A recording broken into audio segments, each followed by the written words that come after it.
So, there's a couple of really good reasons why I am letting the regressive left get under my skin.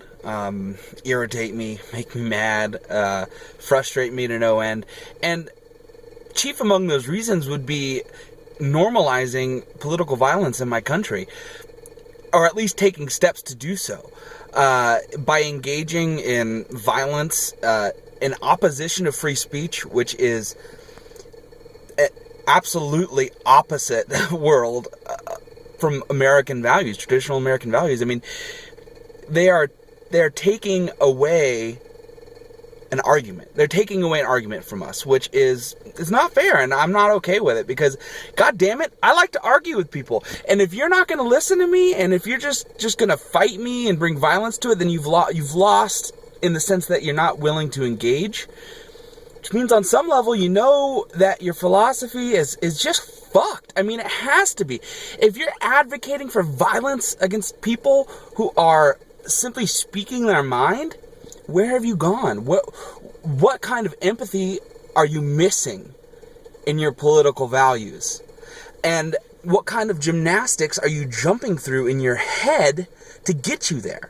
Because you progressives are supposed to be quote-unquote social justice warriors, and all I see you doing is bringing tools of social injustice into the world. I mean, you're literally taking tools of social injustice, by which I mean categorizing people by race and sex, and you're just slapping that on everybody. I mean, you're literally pushing American race relations back to where they've never been like this. I'm not going to say they've never been this bad before, because obviously it's not Jim Crow, but it's never been like this. I mean, it's a false atmosphere of oppression. It's a false atmosphere of oppression. I'm not going to sit here and say that there are zero racist cops in the world, but I'm also not going to put an entire class of people, the police, the people who are there to uphold laws, keep us safe.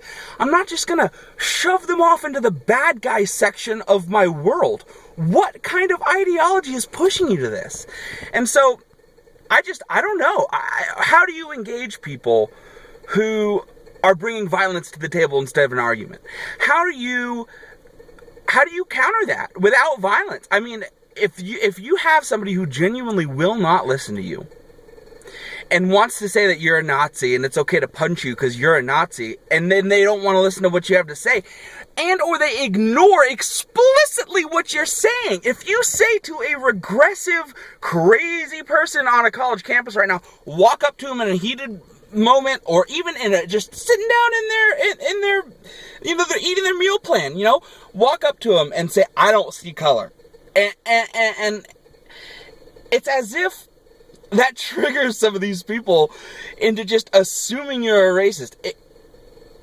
I don't know. It's the inversion of the left.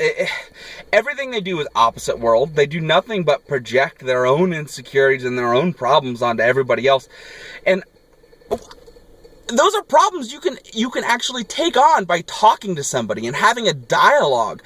But when they want to throw that out the window, that's when you've got me at a loss. That's when you're pissing me off, and you're pushing something that you don't want, that nobody wants. Nobody wants blood in the streets, and if you do, there is something wrong with you. If you want people fighting and dying in the streets of America right now over anything, I mean, you are so far beyond the pale. I don't know. What are we supposed to do with you? I mean, at this point, it's just going to escalate. They're not backing down. And I will say this, though, they are becoming more and more obvious to, I would say, the rest of us, the world. Not just me and my beliefs, but people who don't subscribe to the alt-left craziness that's going on right now. They're starting to show their hypocrisy in more transparent ways. They're taking these tools of injustice, as in racism. I mean, they're literally reviving racism to the point where They're for institutionalized racism.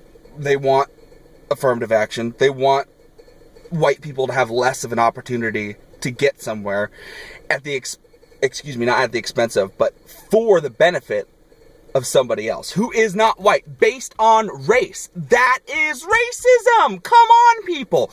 You can never bring about these good intentions that you have if you do have good intentions. Some of them don't, some of them do. You know, you can never bring those good intentions into the world using tools that are inherently evil and ostracize people based on their race.